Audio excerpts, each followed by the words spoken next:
Imagine a land where a single crop feeds half the population. A land where people depend on the earth to survive, yet the earth betrays them. This is Ireland in 1845, on the brink of one of history's greatest tragedies, the Great Famine. The Great Famine, also known as the Irish Potato Famine, was a devastating period of starvation, disease, and emigration in Ireland between 1845 and 1852. It is one of the most catastrophic events in Irish history, profoundly shaping the nation's social, economic, and political landscapes. For years, the potato was a miracle crop. Easy to grow, rich in calories, and resilient to poor soil, it became the staple diet for millions of Irish people, especially the rural poor.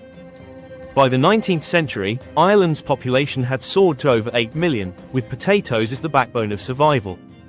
But in 1845, disaster struck. A mysterious disease began infecting the potato crops.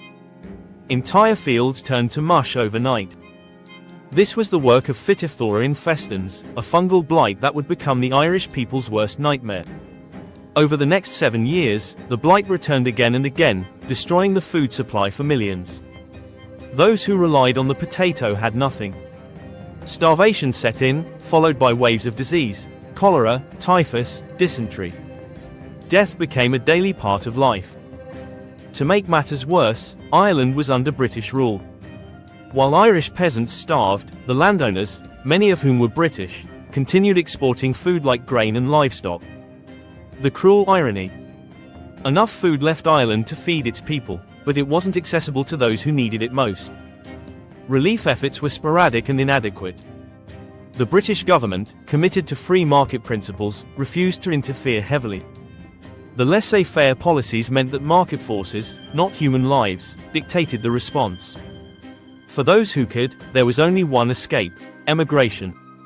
Over 1 million Irish people fled their homeland, cramming onto coffin ships bound for America, Canada, and Britain.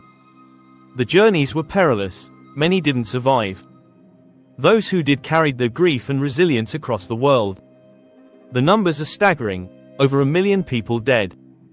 At least another million emigrated. Ireland's population plummeted, leaving scars that remain visible today. The famine wasn't just a tragedy, it was a turning point. The anger and suffering fueled Irish nationalism.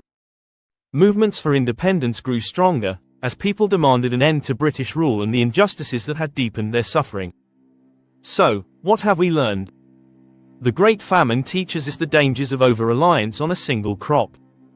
It shows the catastrophic consequences of ignoring inequality and poverty. And it reminds us of the vital role governments should play in protecting their people during crises. Today, Ireland stands as a testament to resilience. The scars of the famine remain, but so does the memory of those who endured. Their stories remind us, history's lessons are meant to guide us, so we never repeat the mistakes of the past. This was the story of the Great Famine. A story of loss, resilience, and lessons that still echo today. Thank you for watching. Please like, share and follow for more.